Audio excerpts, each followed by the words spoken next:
दोस्तों बहुत बहुत स्वागत करता हूं आप सभी का। देश का चुनाव आयोग इस समय दो मोर्चों पर घिरा हुआ है। एक तरफ आप देख रहे हैं कि बिहार में क्या कुछ हो रहा है। बिहार में आम लोगों से ऐसे ऐसे दस्तावेज़, ऐसे ऐसे कागज़ मांगे जा रहे हैं जिनके पास है ही नहीं, और जिनके पास कागज़ नहीं हैं वो वोट नहीं डाल पाएंगे बिहार में इस बार, क्योंकि चुनाव आयोग ने वोटर बनने के लिए जो नियम है बड़ा ही सख्त कर दिया है। उसमें आधार कार्ड मान्य नहीं है, उसमें राशन कार्ड मान्य नहीं है, जो आपकी वोटर आईडी है वो भी मान्य नहीं है, क्योंकि नए सिरे से मतदाता सूची बना रहा है चुनाव आयोग।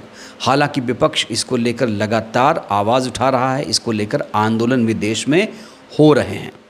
वहीं दूसरी तरफ चुनाव आयोग एक बार फिर से मशीन के मुद्दे पर बुरी तरीके से फंस गया है।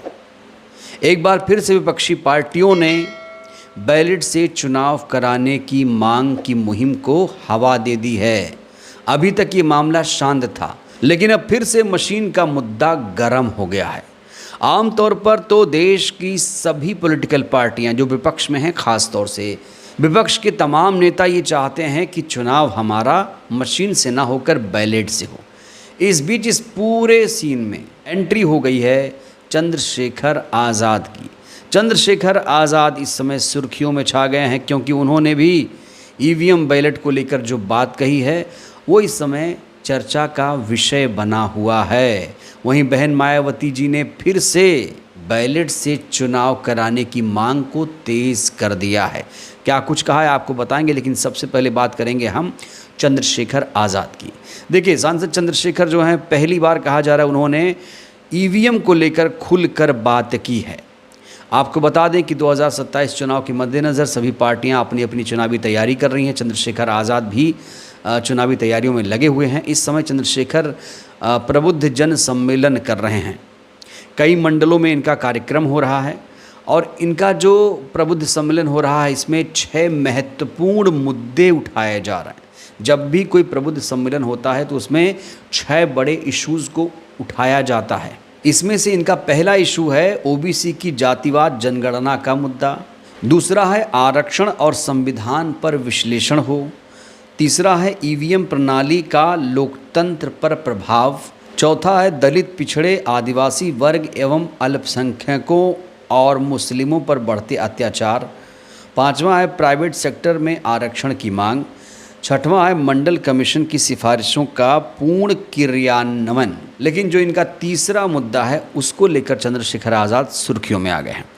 ईवीएम को लेकर कहा जा रहा है चंद्रशेखर आज़ाद ने पहली बार ऐसी बात की है। क्या कहा है, देखिए, इन्होंने कहा है कि जो ईवीएम प्रणाली है उसका लोकतंत्र पर बहुत ज़्यादा गहरा प्रभाव पड़ता है। इन्होंने कहा कि मशीन के माध्यम से चुनाव कराना लोकतंत्र की पारदर्शिता और जन विश्वास के विरुद्ध है। ये व्यवस्था शासक वर्ग के षड्यंत्र का हिस्सा प्रतीत होती है, जिसका उद्देश्य चुनाव प्रक्रिया को नियंत्रित करना है। तो यहाँ पर चंद्रशेखर आज़ाद ने जो मशीन से चुनाव हो रहा है उसकी पारदर्शिता पर सवाल खड़े कर दिए।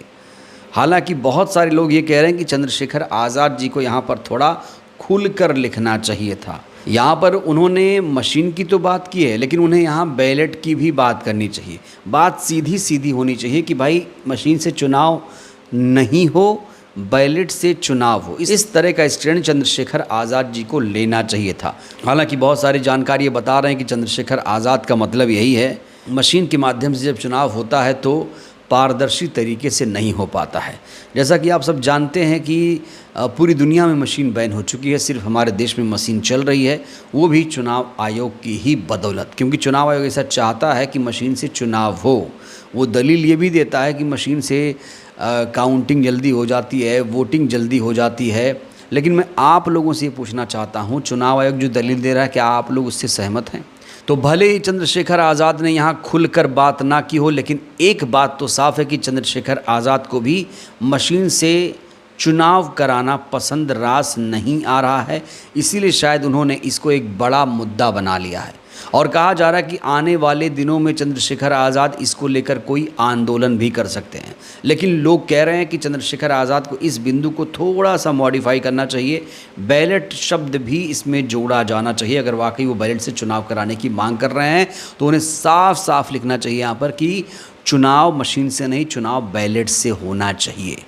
दोस्तों, ये तो आप सभी को मालूम है कि जो बीएसपी चीफ हैं बहन मायावती जी, उन्होंने ऐलान बहुत पहले कर दिया था कि बसपा कभी भी उपचुनाव नहीं लड़ेगी, क्योंकि मशीन के ज़रिए फर्जी वोटिंग हो रही है, धांधली हो रही है।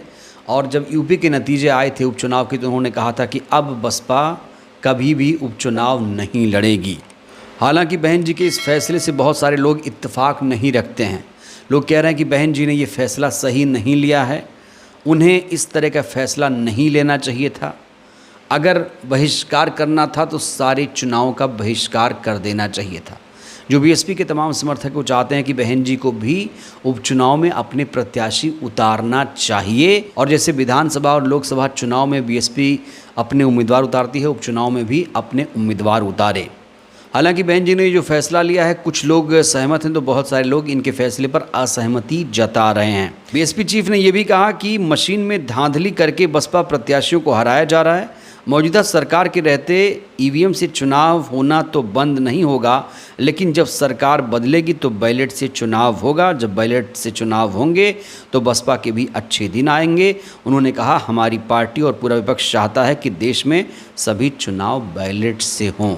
तो यहाँ पर बीएसपी चीफ ने खुलकर ऐलान किया है, खुलकर बात खरी खरी कह दी है कि चुनाव बैलेट से ही होना चाहिए, चुनाव मशीन से नहीं होना चाहिए, क्योंकि मशीन में हो रही है धांधली। ये बीएसपी चीफ का अपना बयान है। तो बसपा सुप्रीमो ने बहुत पहले ईवीएम को लेकर मुद्दा उठाया था, और कहा जा रहा है कि अब धीरे धीरे विपक्ष के तमाम नेता इस मुद्दे को उठा रहे हैं। हालांकि अभी थोड़ा मामला ठंडा पड़ा हुआ है। अभी जो चुनाव आयोग का नया फैसला फरमान आया है, उसको लेकर हंगामा बरपा हुआ है। सुप्रीम कोर्ट में ये पूरा केस जा चुका है। सुप्रीम कोर्ट में याचिका एक्सेप्ट हो चुकी है। सुप्रीम कोर्ट में सुनवाई भी चल रही है। अब सुप्रीम कोर्ट इसको लेकर क्या फैसला देता है, क्या चुनाव आयोग के उस फैसले पर सुप्रीम कोर्ट रोक लगाएगा, या फिर चुनाव आयोग का फैसला यथावत बरकरार रहेगा, ये तो देखना होगा सुप्रीम कोर्ट के फैसला आने के बाद। बहरहाल चंद्रशेखर आज़ाद ने भी तमाम नेताओं की तरह ये कह दिया है कि मशीन से चुनाव नहीं होना चाहिए, चुनाव तो बैलेट पेपर से होना चाहिए, क्योंकि मशीन से चुनाव जब होता है तो पारदर्शिता नहीं रह जाती है। और ये लगातार इस मुद्दे को उठा रहे हैं। जब भी प्रबुद्ध सम्मेलन होता है तो इसमें इस बात को लेकर चर्चा होती रहती है। तो अब ये भी देखना होगा क्या चंद्रशेखर आज़ाद इस मुद्दे को लेकर कोई आंदोलन भी करेंगे, कोई प्रदर्शन भी करेंगे, क्योंकि अब उन्होंने इस मुद्दे पर डिस्कशन चर्चा तो शुरू कर ही दी है। मायावती जी ने बहुत पहले ही चर्चा शुरू कर दी है। क्या बहन जी भी इसको लेकर कोई आंदोलन प्रदर्शन करेंगी? क्या कोर्ट का कोई दरवाज़ा भी खटखटाया जाएगा? क्योंकि देखिए, कानूनी रास्ता बिना अख्तियार के इसे बंद नहीं करा पाएगा कोई भी। तो इसमें कहा जा रहा है कि विपक्ष के तमाम नेताओं को अब एक मंच पर आ जाना चाहिए। अलग अलग इस पर लड़ाई लड़ने से कोई भी फ़ायदा नहीं है। ना तो अकेले चंद्रशेखर इस पर कुछ कर सकते हैं, ना अकेले बहन जी इस मुद्दे पर कुछ कर सकती हैं। हाँ, बयानबाजी हो सकती है, इसको लेकर अपनी अपनी राय लोग दे सकते हैं, लेकिन ये कहिए कि सॉल्यूशन कुछ निकल जाए तो ऐसा फ़िलहाल मुश्किल लग रहा है। विपक्ष अगर एकजुट होगा तो फिर चुनाव आयोग दबाव में आएगा। चुनाव आयोग के हौसले इसलिए भी बुलंद हैं क्योंकि चुनाव आयोग जानता है कि विपक्ष इस समय बिखरा हुआ है, वो एकजुट नहीं है। तो जब पूरा विपक्ष ये चाहता है कि चुनाव बैलेट पेपर से हो, तो फिर ये होगा कैसे? कानूनी लड़ाई लड़ी जाएगी या फिर आंदोलन किया जाएगा? और चंद्रशेखर आज़ाद ने जिस तरीके से इसे एक बड़ा मुद्दा बनाने की कोशिश की है, क्या लगता है चंद्रशेखर आज़ाद को इसमें कुछ और क्लैरिटी देनी चाहिए?